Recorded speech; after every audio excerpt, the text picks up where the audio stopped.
कहा तुम्हारे पीर ने मेरे साथ गलत सलूक किया है, ज़िना का इल्जाम लगा दिया कुतुबुद्दीन बख्तियार काकी रहमतुल्लाह अलैह पर। कहा जिसके तुम मुरीद हो उस पीर ने मेरे साथ गलत सलूक किया है, बदकारी की है। उसके बाद अमल ठहरा ये बच्चा तुम्हारे पीर का है, ये तुम्हारा पीर ज्यादा है, क्या इंसाफ कर सकोगे? तकवे का जितना चर्चा नहीं होता, बदनामी का उससे ज्यादा चर्चा होता है। और तकवा जितनी शोहरत से जल्दी जल्दी नहीं फैलता, बदनामी उससे ज्यादा फैलती है। तो जब आप घोड़े पे बैठ के ख्वाजा कुतुबुद्दीन बख्तियार काकी जाने लगे, ख्वाजा गरीब नवाज पीछे से उनको देखते रहे और इतनी देर तक देखते रहे जब तक कुतुबुद्दीन साहब गायब नहीं हो गए, आंखों से चले नहीं गए, तब तक देखते रहे। हजरत उस्मान हारूनी फरमाते हैं, मोइनुद्दीन कहीं तुम्हारा सर उस अंगेठी से जल ना जाए, इतना कहना था। ख्वाजा गरीब नवाज ने वो अंगेठी उठाई, जमीन में पटक दी और ज़ारों कतार रोने लगे। हजरत उस्मान हारूनी ने पूछा, मोइनुद्दीन क्या हुआ?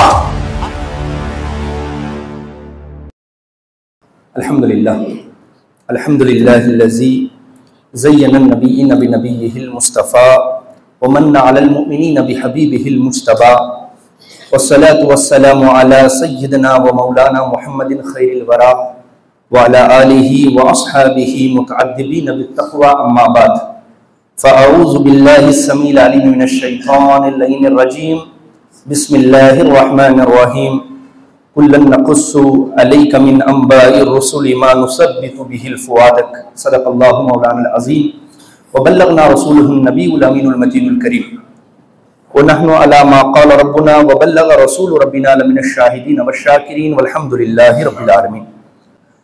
हज़रात मोहतरम, आइए कुछ सुनने और सुनाने से क़ब्ल हम और आप सारे जहाँ के मरकज़ अक़ीदत अहमद मुख्तार हज़रत जनाब मोहम्मद मुस्तफ़ा सल्लल्लाहु अलैहि वसल्लम की बारगाह बेकस पनाह में अपने अक़ीदतों का खिराज बसूरत दरूद पाक पेश करने की सादतें हासिल कर लें। पढ़ें अल्लाहुम्मा सल्ली अला सय्यदना करीमना नबीना मौलाना मुहम्मदिन व अला आलि मुहम्मदिन बिअददि कुल्लि हुस्निही व जमालिही व बारिक व सल्लिम सलातुन व सलामुन अलैका व अला आलिका व सहबिका या रसूलल्लाह सल्लल्लाहु तआला अलैहि वसल्लम। हज़रात मोहतरम, अल्लाह रब्बुल इज़्ज़त का बेपनाह एहसान और फ़ज़ल अज़ीम है कि उसने हमें आप सबको जुमा जैसे अज़ीम दिन से नवाजा और उसकी क़द्र व मंजिलत समझते हुए यहाँ हाजिर होकर कुछ देर ज़िक्र करने की तौफ़ीक़ अता फ़रमाई। अल्लाह रब्बुल इज़्ज़त की बारगाह में दुआ करता हूँ कि मौला करीम इस मुबारक दिन के तमाम तर फ़ुयूज़ व बरक़ात से हमें आप सबको और पूरे आलम इस्लाम को माला माल फरमाए। आमीन आमीन या रब्बल आलमीन बिजाहि सय्यदिल मुरसलीन। आज के इस जुमअतुल मुबारक के दर्स के लिए मैंने किताब शिफा कुरान मजीद से सूरे हूद की आयत नंबर 119 के 20 के एक जुज़ की तिलावत करने का शर्फ हासिल किया है, जिसमें अल्लाह रब्बुल इज़्ज़त इरशाद फरमाता है, व कुल्लन नक़ुस्सु अलैका मिन अंबाइर रुसुलि मा नुसब्बितु बिहिल फ़ुआदक। अल्लाह रब्बुल इज़्ज़त इरशाद फरमा रहा है कि ऐ हबीब, ये जो कुरान मजीद में हम रसूलों के किस्से सुनाते हैं, नबियों की कहानियाँ सुनाते हैं, नबियों के वाक़यात, उनके हालात आपको बताते हैं, इसका कोई मकसद होगा, इसकी कोई वजह होगी वाक़यात बयान करने की कुरान मजीद में। अल्लाह फरमाता है ये वाक़यात हम इसलिए बयान करते हैं मा नुसब्बितु बिहिल फ़ुआदक, ताकि उससे आपके दिल मजबूत हो जाएं, आपके दिलों में एक ईमान की कुव्वत पैदा हो जाए, एक और यकीन आपका जो है बढ़ जाए। इसलिए हम रसूलों के किस्से और उनकी कहानियां और उनके वाक़यात आपको सुनाते हैं। तो इससे पता ये चला इस आयत पाक से कि जब भी अल्लाह के बरगुज़ीदा बंदों का जिक्र किया जाता है, उनके हालात का जिक्र किया जाता है, उनकी कहानियां सुनाई जाती हैं, उनके वाक़यात बताए जाते हैं, उससे मोमिनों के दिल को जिंदगी मिलती है, उनके मोमिनों के दिल को एक मजबूती मिलती है और जिंदगी कैसे गुजारना चाहिए उससे एक सबक मिलता है। कुरान मजीद में सिर्फ नबियों के किस्से नहीं हैं बल्कि वलियों के भी किस्से हैं। हजरत मरियम सलामुल्लाह अलैहा नबी तो नहीं थी, वलिया थी, उनका भी किस्सा कुरान मजीद में मौजूद है। और ऐसे बहुत से अल्लाह के बरगुज़ीदा बंदे गुजरे हैं जिनकी वाक़यात अल्लाह रब्बुल इज़्ज़त ने बताए। तो आज ये आयत पाक पढ़ने का मकसद ये था कि आज हम और आप उस अजीम शख्सियत का जिक्र सुनेंगे जिसे दुनिया ख्वाजा ख्वाजगा फ़ख्र हिंदुस्तां ख्वाजा मोइनुद्दीन चिश्ती हसन संजरी रज़ी अल्लाह ताला अन्हु के नाम से जानती है और पहचानती है। उनकी जिंदगी से, उनकी तारीख से हमें किस तरह सबक मिलता है वो बताने के लिए मैंने आज ये आयत पाक की तिलावत की है कि ये कुरान मजीद से साबित है और ये अल्लाह की सुन्नत है कि अल्लाह अपने बरगुजीदा बंदों की कहानियां बंदों को सुनाता है ताकि बंदों के लिए सफर आसान हो जाए, दीन की राह का सफर आसान हो जाए। ये अल्लाह की सुन्नत है। तो हजरत ख्वाजा मोइनुद्दीन चिश्ती अजमेरी रज़ी अल्लाह ताला अन्हु जो हैं वो सिर्फ 14-15 साल के थे तब उनके वालिद मोहतरम का साया उनके सर से उठ गया। 14-15 साल की जो उम्र होती है वो दुनिया में एक बच्चे की हैसियत से समझी जाती है। इतनी छोटी उम्र में बाप का साया सर से उड़ गया और कुछ ही महीने गुजरे थे कि माँ भी वफात पा गई, माँ भी रुखसत हो गई। तो जिंदगी की सारी जिम्मेदारियां हजरत ख्वाजा मोइनुद्दीन चिश्ती के नन्हे से कंधों पर आ गई। आप सारी जिम्मेदारियों को अकेले संभालने वाले बन गए। विरासत में आपको एक बाग आया, अंगूर का बगीचा आया विरासत में, बाप के विरासत में, और एक पंचक्की आई जिससे आप जो है बगीचे को पानी दिया करते थे। इतना ही था और जिंदगी इसी तरह गुजर रही थी। सारे घर की जिम्मेदारी और अपनी जिंदगी को गुजारना, ये सारी जिम्मेदारियां इतनी छोटी उम्र में आपके कंधों पर आ गई। आप अपनी जिंदगी को गुजार रहे थे, धीरे धीरे जिंदगी इसी मसरूफियत में गुजर रही थी। एक दिन अल्लाह रब्बुल इज्जत की बारगाह से मार्फत का दरवाजा खुला और एक बुजुर्ग जिनका नाम हजरत इब्राहिम कंदूजी रहमतुल्लाह अलैह था, वो उसी बाग के सामने से गुजरने लगे, बाग से होते हुए। जैसे ही आपकी नजर उन पर पड़ी, बड़ा पुरनूर चेहरा, नूरानी चेहरा हजरत इब्राहिम कंदूसी का, तो हजरत ख्वाजा मोइनुद्दीन चिश्ती रज़ी अल्लाह ताला अन्हु ने सलाम किया और बड़ी इज्जत के साथ उनको बुलाया, अपने बगीचे में बैठाया और इतनी इज्जत की जैसे कोई अपने जानने वाले मेहमान के साथ इज्जत करता, उतनी इज्जत के साथ पेश आई और उसी बगीचे से बेहतरीन अंगूर का गुच्छा तोड़ा, धोया और इज्जत के साथ पेश किया। जैसे ही इब्राहिम कंदूजी ने उसमें से चंद दाने खाए, दिल की दुनिया उनकी एक कैफियत उनके दिल में पैदा हो गई। उनके हाथ से लिए थे तो एक दिल में कैफियत पैदा हो गई। आप समझ गए कि ये बच्चा कोई आम बच्चा नहीं है, बल्कि ये वो बच्चा है जिसके बारे में उनके पीर मुर्शिद ने एक रोटी देकर फरमाया था कि इब्राहिम, इसमें से आधी रोटी खुद खाना और आधी रोटी तुम्हें एक बच्चा मिलेगा, उसे दे देना। तो आप समझ गए कि यह बच्चा वही है जिसके लिए मैं जमाने से ये रोटी संभाल के रखा हूं। ना ये रोटी खराब होती है और ना ही इसमें जो है ये सड़ती है, जिस तरह है उसी तरह रहती है। चुनांचे वो रोटी निकाली और शहजादे के पास पेश कर दी। तो जैसे ही हजरत ख्वाजा मोइनुद्दीन चिश्ती अजमेरी रज़ी अल्लाह ताला अन्हु ने उस रोटी को खाया, दिल की दुनिया बदल गई और दिल में अल्लाह के कुर्ब की, अल्लाह की बारगाह में पहुंचने की एक लगन लग गई। अब किसी चीज में उनका मन नहीं लग रहा है, बड़े बेकरार हैं, सब कुछ आराम है, ऐश है, फिर भी दिल बेचैन है। आप समझ गए कि मेरा रास्ता ये नहीं है। चुनांचे आपने अपना बाग बगीचा जो था वो फरोख्त कर दिया और जो पंचक्की थी उसे भी बेच दिया और इल्मे जाहिर को हासिल करने के लिए, इल्मे दीन हासिल करने के लिए निकल पड़े। सबसे पहले ख्वाजा मोइनुद्दीन चिश्ती रज़ी अल्लाह ताला अन्हु ने कुरान मजीद को मुकम्मल हिफ्ज किया। उसके बाद आलिमियत का कोर्स, हुजूर की शरीयत को जानने के लिए मुकम्मल इल्मे दीन हासिल किया। इल्मे दीन हासिल कर चुके, हाफिज कुरान बन चुके, लेकिन अभी भी दिल की प्यास बुझ नहीं रही है। एक बेचैनी, एक मिसिंग कुछ ना कुछ दिल में सता रही है। तो आपके उस्ताद समझ गए और आपको बुलाया और फरमाया कि बेटा मोइनुद्दीन, तुम्हारी प्यास तो कुछ अलग ही है, इन जाहिरी उलूम से तुम्हारी प्यास नहीं बुझ सकती। एक काम करो, खुरासान के एक इलाके में वहां जो है एक बुजुर्ग रहते हैं जिनका नाम उस्मान हारूनी है, वहां तुम चले जाओ, वहां तुम्हारी प्यास जरूर बुझेगी। अब ख्वाजा मोइनुद्दीन चिश्ती अजमेरी रज़ी अल्लाह ताला अन्हु सुलूक का रास्ता तय करने के लिए, तरीकत की तालीम को हासिल करने के लिए हजरत उस्मान हारूनी रज़ी अल्लाह ताला अन्हु की तलाश में निकलते हैं। जब निकले, रास्ता बड़ा तवील था और ज़ादे सफर जो है बहुत थोड़ा था। गुजरते गुजरते एक जंगल से गुजरने लगे, वहां 2 डाकू बैठे हुए थे भेष बदल के। उनका यही काम था, वो डाकुओं का, जो भी वहां से कोई अकेला गुजरता उसे जो है बहकाकर, फुसलाकर उसका माल हासिल कर लेते, मजबूरी सुनाकर उसका माल हासिल कर लेते, और जो उनके बहकावे में ना आता अपनी ताकत का जोर दिखाकर उससे माल लूट लेते। यही उनका काम था। चुनांचे आप उन दोनों डाकुओं के पास से गुजरने लगे तो खुद ख्वाजा साहब ने उनसे पूछा कि इतने अकेले बियाबान सुनसान इलाके में आप दो बैठे क्या कर रहे हैं? दोनों डाकुओं ने जवाब दिया कि हम मुसाफिर हैं, रास्ता भटक गए हैं, बड़े परेशान हैं, कोई मदद नजर नहीं आ रही और भूखे भी बहुत हैं। तो ख्वाजा साहब ने जब सुना कि भूखे भी बहुत हैं, अपने पास जो कुछ खाने का सामान था वो सारा उनके पास पेश कर दिया, उनको दे दिया। उन्होंने बड़े मजे से सारा खाना खाया। खाना खाने के बाद बड़ी बेशर्मी के साथ उन्होंने पूछा, आपके पास और भी कुछ है हमारी मदद के लिए? आप हमें और भी कुछ दे सकते हैं? लेकिन गरीब नवाज दौलत की बुनियाद पे नहीं बनता, दिल की बुनियाद पर बनता है। आपने जो कुछ अपने पास था वो सारा कुछ उठाकर उनको दे दिया और फरमाया, इससे तुम्हारी जरूरत शायद पूरी हो सकती है, तुम ये रख लो। जब सारा कुछ दे दिया, डाकुओं को भी एहसास हुआ अजीब शख्स है, आज तो लोग उधार देने को तैयार नहीं, जो उधार लिए होते वो देने को तैयार नहीं, ये बगैर जान पहचान के अपना सारा पैसा, सारा कपड़ा, सारा खाना हमें दे दिया, आखिर ये है कौन? पूछा कि हुजूर आप हैं कौन? कहा मैं मोइनुद्दीन हूं और उस्मान हारूनी की तलाश में खुरासान जा रहा हूं। तो डाकुओं ने पूछा, आप जानते हैं कि खुरासान कहां है, कितनी दूर है? आप जानते हैं? कहा जानता हूं, 1 महीने से ज्यादा की मसाफत पर है। तो डाकुओं ने पूछा, 1 महीने से ज्यादा की मसाफत पर है और आपके पास खाने के लिए कुछ नहीं है, पैसे कौड़ी भी नहीं है, रुपया कौड़ी भी नहीं है, आखिर आप इतना लंबा सफर तय कैसे करेंगे? आप अपनी जरूरत को पूरा कैसे करेंगे?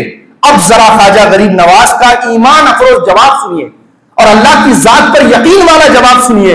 हजरत ख्वाजा मोइनुद्दीन फरमाते हैं, दीवानो नादानो, जब ऐसे बियाबानी इलाके में मेरे जरिए अल्लाह तुम्हारी जरूरत पूरी कर सकता है तो क्या मेरा रब मेरे जरूरत के वक्त मेरी हाजत को नहीं पूरा कर सकता? अब ये जुमले सिर्फ जुमले नहीं थे, बल्कि एक ईमान और यकीन से भरे हुए आइटम बम थे जो सीधे डाकुओं के दिलों पे लग गए। अब डाकू आपके कदमों में गिर पड़े और कहा, हुजूर हम कोई मुसाफिर नहीं है, बल्कि हम तो रहजन हैं, लोगों को धोखा देते हैं, इसी तरह हर रोज 1-2 को लूट लिया करते हैं हुजूर, लेकिन आपके कदमों की बरकत से, आपके ईमान की सदाकत की वजह से हुजूर सच्चे दिल से आपकी बारगाह में तौबा करते हैं और अल्लाह की बारगाह में कभी गुनाह न करने का अज़्म करते हैं, ये पक्का इरादा करते हैं। चुनांचे ख्वाजा मोइनुद्दीन चिश्ती अजमेरी अपने शायख की खिदमत में उस्मान हारूनी रज़ी अल्लाह तआला अन्हु की बारगाह में पहुंचे। वहां जब पहुंचे, जब पहली नजर अपने पीरो मुर्शिद पे पड़ी तो अपना तन मन धन सब कुछ उनके हवाले कर दिया और ज़बान हाल से ये कहते हुए नजर आए, सल्तनत आपकी और निजाम आपका, आप आका मेरे मैं गुलाम आपका, आप जिस तरह चाहें तसर्रुफ करें, राजी हर हाल में है गुलाम आपका, और मिट के एक एक सितम बन गए सब करम, पी लिया जब मोहब्बत ने जाम आपका, और बख्शा जाऊंगा क्यों न महशर में मैं उम्मती हूं नबी का गुलाम आपका। चुनांचे अपना सब कुछ अपने शेख की खिदमत में पेश कर दिया और मादर जाद वली होकर, सैयद जादे होकर, हाफिज कुरान आलिम दीन होने के बावजूद उस्मान हारूनी रज़ी अल्लाह तआला अन्हु की सोहबत में पता है कितने साल रहे? ख्वाजा गरीब नवाज अपने पीरो मुर्शिद की सोहबत में पता है कितने साल रहे? एक अंदाजा करिए कितने साल रहे होंगे? 2, 4, 10 साल नहीं, 20 से 21 साल तक अपने पीर की सोहबत में रहे, उनकी खिदमत में रहे। कितने साल? 20 से 21 साल। ये होता है मुरीद। आज तो बस 2 महीने, 4 महीने, 2 साल वक्त नहीं गुजारता। ये लंबा दूसरा मौजू चला जाऊंगा मैं, अगर इधर जाऊंगा तो ठीक है। मैं फिर ख्वाजा साहब की सीरत की तरफ आता हूं। 20 साल अपने शेख की खिदमत में रहे और इनसे सीखना चाहिए कि खुद सुपुर्दगी किसे कहते हैं, अपना सब कुछ किसी के हाथों पे बेच देना किसे कहते हैं, वो ख्वाजा गरीब नवाज से समझना चाहिए। किसी के पीछे चलना क्या होता है, अपनी मर्जी किसी के हवाले करना किसे कहते हैं, वो ख्वाजा गरीब नवाज की जिंदगी से समझना चाहिए और सीखना चाहिए। जब कोई किसी के सुपुर्द अपने आप को कर देता है, अपनी मर्जी उसमें नहीं चलती, बल्कि अपने शेख की हमेशा मर्जी चलती है, इसे कहते हैं अपने आप को बेच देना। चुनांचे सर्दी की रातें थी, बड़ी कड़ाके की ठंडी थी। उस्मान हारूनी रज़ी अल्लाह तआला अन्हु आग ताप रहे थे अंगेठी में, तवज्जो से सुनना, अंगेठी में आग ताप रहे थे, आग सेक रहे थे और ख्वाजा गरीब नवाज अपने शेख को तकतकी बांध कर देख रहे थे। ऐसा लगता है जैसे किसी तरीकत की किताब पढ़ रहे थे। रात बहुत हो गई। उसके बाद उस्मान हारूनी ने फरमाया, बेटा एक काम करो मोइनुद्दीन, इस अंगेठी को ले जाके मेरे हुजरे में रख दो, मैं वहां कमरा गर्म हो जाएगा, मैं उसके बाद वहां आराम करूंगा। ये कहकर उस्मान हारूनी आगे चले और ख्वाजा मोइनुद्दीन चिश्ती वो अंगेठी उठाकर अपने सर पे उन्होंने रख लिया, हैंडल से उठाया, अपने सर पे अंगेठी को रख लिया, आग की अंगेठी को सर पे रख लिया और अपने शेख के पीरो मुर्शिद के पीछे पीछे चलने लगे। और उस्मान हारूनी ने पीछे पलट कर देखा कि हजरत ख्वाजा गरीब नवाज वो अंगेठी अपने सर पे रखे हुए हैं, तो पलट कर फरमाया, मोइनुद्दीन कहीं तुम्हारा सर इस अंगेठी से जल न जाए। क्या फरमाया? कहीं तुम्हारा सर इस आग से जल न जाए। ख्वाजा मोइनुद्दीन फरमाते हैं, एक बार मेरी शेख की बारगाह में बेअदबी हुई, और बेअदबी क्या थी वो सुनिए। फरमाते हैं ख्वाजा गरीब नवाज खुद, मैंने 20 साल में एक मरतबा अपने शेख की गुस्ताखी की, बेअदबी की। वो बेअदबी क्या थी वो सुनिए। हजरत उस्मान हारूनी फरमाते हैं, मोइनुद्दीन कहीं तुम्हारा सर उस अंगेठी से जल ना जाए। इतना कहना था, ख्वाजा गरीब नवाज ने वो अंगेठी उठाई, जमीन में पटक दी और जारों कतार रोने लगे। हजरत उस्मान हारूनी ने पूछा, मोइनुद्दीन क्या हुआ? आखिर तुम्हारे ऊपर यह हालत क्या तारी हो गई है, ऐसा क्यों कर रहे हो? अब ख्वाजा गरीब नवाज का जवाब सुनिए। फरमाते हैं, हुजूर 20 साल हो गए आपकी खिदमत करते हुए, 20 साल हुए ये सर आपको दिए हुए, 20 साल हो गए ये जिंदगी आपके हवाले किए हुए, और आज आप ये कह रहे हैं कि कहीं तुम्हारा सर न जल जाए। हुजूर 20 साल हो गए, क्या ये सर अभी भी मेरा सर है? क्या इस सर को आपने अपने लिए कबूल नहीं किया? आप कह रहे हैं 20 साल हो गए हुजूर, आप अभी भी कह रहे हैं कहीं तुम्हारा सर न जल जाए। क्या ये सर अभी भी मेरा सर है? क्या इसे आपने अपने लिए कबूल नहीं किया? इतना फरमाना था, शायद पर एक कैफियत तारी हुई, गले लगा लिया ख्वाजा मोइनुद्दीन चिश्ती को, और आंखों से आंसुओं का सैलाब जारी हो गया। फरमाया, मोइनुद्दीन ये आखिरी इम्तिहान था तुम्हारा, 20 साल में आज तुम इसमें पूरे हुए। लेकर हाथ पकड़ा और कहा, तैयारी करो, खाने काबा को जाना है। चुनांचे कुछ दिनों में खाने काबा के लिए रवाना हुए। वहां पहुंचे, मिजाबे रहमत जो होता है पनाला, वहां खड़े होकर अल्लाह की बारगाह में दुआ की आपके पीरो मुर्शिद ने कि मौला मैंने 20 साल में एक शहबाज तैयार किया है, मौला इसे अपनी बारगाह में कबूल फरमा, इसे जाया ना होने देना, इसे दुश्मनों के तूफान से हमेशा बचा के रखना। ये दुआओं का असर था।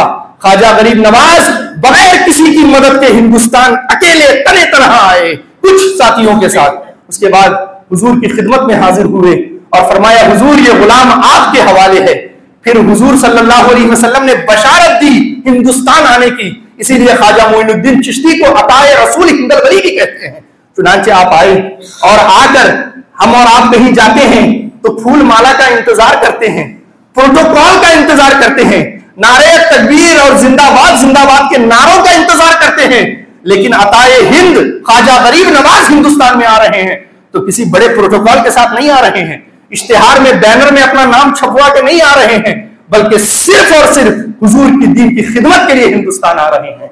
और हिंदुस्तान जब आए, दिल्ली से गुजरना हुआ, एक अजीम शख्सियत शहजादा कुतुबुद्दीन बख्तियार काकी रहमतुल्लाह अलैह, जो आपके मुरीद और खलीफा हैं, वो घोड़े पे बैठकर वहां से गुजर रहे थे।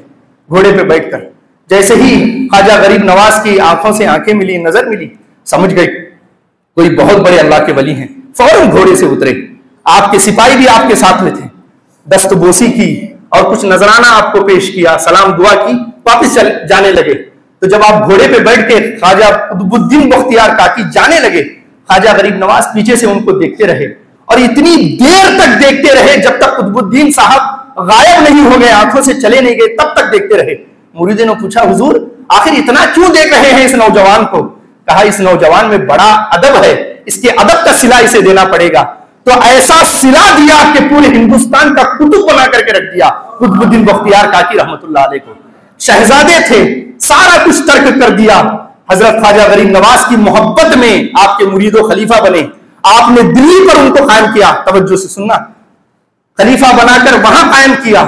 और वो मर्तबा अल्लाह रब्बुल इज्जत ने कुतुबुद्दीन बख्तियार काकी को अता फरमाया कि वक्त का बड़ा बादशाह शमशुद्दीन अल्तमश उनका मुरीद हुआ, शमशुद्दीन अल्तमश मुरीद हुआ, और इतना परहेजगार कि पूरा निजामे हुकूमत इस्लाम के तरीके पे वो चलाया करता था, इतना परहेजगार। एक दिन ऐसी हवा भी चली जिसे कहते हैं आजमाइश की हवा। सुल्तान जो है अपने दरबार में बैठकर लोगों का फैसला कर रहा है, बाहर से एक औरत तेज तेज से रोने लगी, जोर जोर से रोने लगी। जब इस्लामी हुकूमत चल रही थी दिल्ली में, गैर मुस्लिमों को ये बात पसंद नहीं आ रही थी कि इस्लाम बढ़ता चला जा रहा है, तो बड़े बड़े गैर मुस्लिमों ने 4 गैर मुस्लिमों को मुसलमान बनाया, रिश्वत देकर, लालच देकर मुसलमान बनाया, जबरदस्ती का मुसलमान बनाया, और एक औरत को भी खरीद लिया। वो 2 महीने का बच्चा लेकर सुल्तान की खिदमत में हाजिर हुई, शमशुद्दीन अल्तमश की खिदमत में, और जोर जोर से रोने लगी। जब रोने लगी, सुल्तान ने कहा, क्यों रो रही हो, आखिर तुम्हारे साथ क्या हुआ है? कहा, मेरे साथ वो हुआ है कि तुम सुनने की ताब नहीं ला सकते, तुम सुन नहीं सकते, तुम्हारे कान फट जाएंगे सुनने के बाद। कहा, बताओ क्या हुआ तुम्हारे साथ, क्या जबरदस्ती हुई? कहा, तुम्हारे पीर ने मेरे साथ गलत सलूक किया है, जिना का इल्जाम लगा दिया कुतुबुद्दीन बख्तियार काकी रहमतुल्लाह अलैह पर। कहा, जिसके तुम मुरीद हो, उस पीर ने मेरे साथ गलत सलूक किया है, बदकारी की है। उसके बाद हमल ठहरा, ये बच्चा तुम्हारे पीर का है, ये तुम्हारा पीर ज्यादा है, क्या इंसाफ कर सकोगे? क्या फैसला दिला सकोगे, हक दिला सकोगे? ये सुनना था। सुल्तान की आंखों से आंसू जारी हो गए और सर झुकाकर कहा, मौला अभी कयामत भेज दे ताकि इस आफत से मैं बच जाऊं। उसके बाद सर उठाया आसमान की तरफ सुल्तान ने और अल्लाह की बारगाह में अर्ज किया, मौला जिसके कदमों की बरकत से तूने मुझे यहां बैठाया था, आज उनको मुजरिम बनाकर तू मेरे सामने पेश करने वाला है। मौला ये क्या होने वाला है? खातून ने फिर कहा, फैसला करने की सुल्तान ताकत है, अपने पीर के खिलाफ जाने की तुम्हारे अंदर हिम्मत है? आप खामोश रहे। चुनांचे लोगों ने कुतुबुद्दीन बख्तियार काकी को खबर की। आप वो 60 साल का बूढ़ा शख्स कुतुबुद्दीन बख्तियार काकी, मदीना की इसकी दिल्ली की गलियां भी जिसका इस्तेमाल किया करती थी, वो लाठी टिकाते टिकाते जो है दरबार में आया।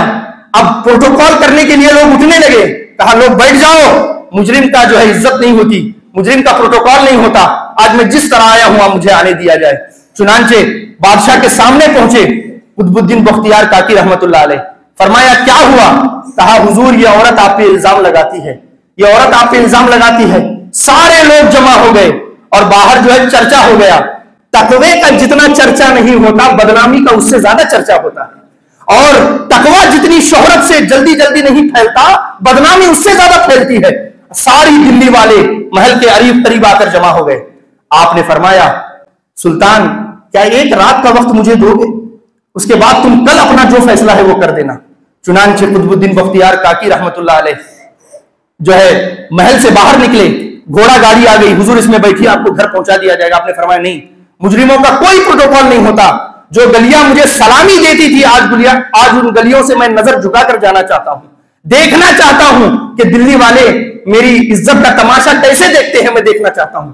चुनांचे गए, रात में मुसल्ला बिछाया, अजमेर की तरफ मुंह किया, अर्ज किया, हुजूर आपने कहा था कि सब कुछ छोड़ देना, दीन की खिदमत के लिए आ जाना। मैं आ गया था आपके कहने पर, और आपने मुझे यह भी कहा था कि गरीब नवाज तेरी मदद के लिए है, कोई परेशानी हो तो तू मुझे अपने सामने खड़ा पाएगा। हुजूर इससे बड़ी परेशानी क्या हो सकती है कि 60 साल के बूढ़े पर जिना की तोहमत लग गई है, हुजूर आप कब आएंगे?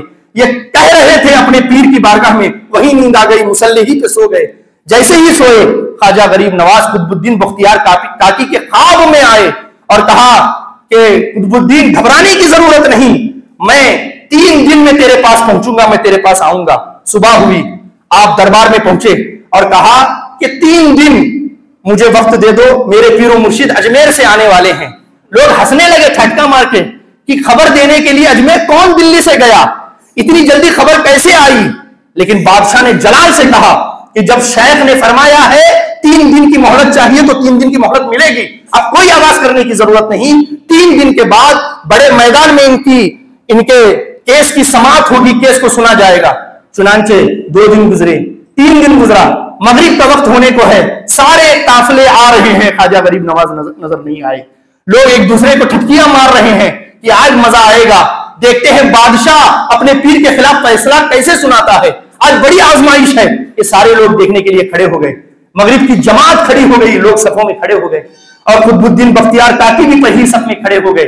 नमाज जैसे ही अदा हुई, सलाम फेरा देखा तो 2 रकात ख्वाजा गरीब नवाज की छूट गई थी, वो नमाज पीछे से पढ़ रहे थे।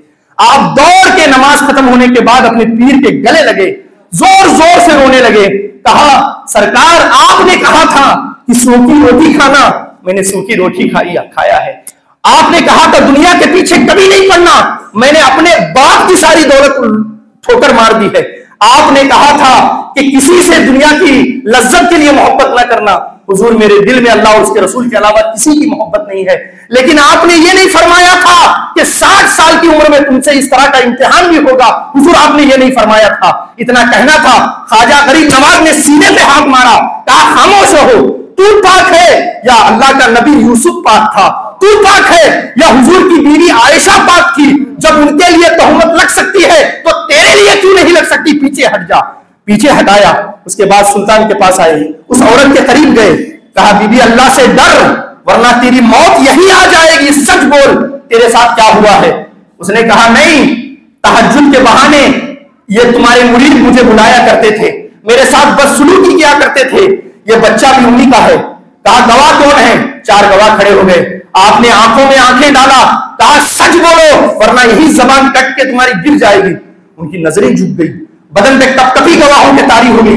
बादशाह ने कहा अगर अब तुम पलटे, अगर अब तुमने झूठ बोला तो तुम्हें 80 कोड़े उसके बदले में मैं लगाऊंगा।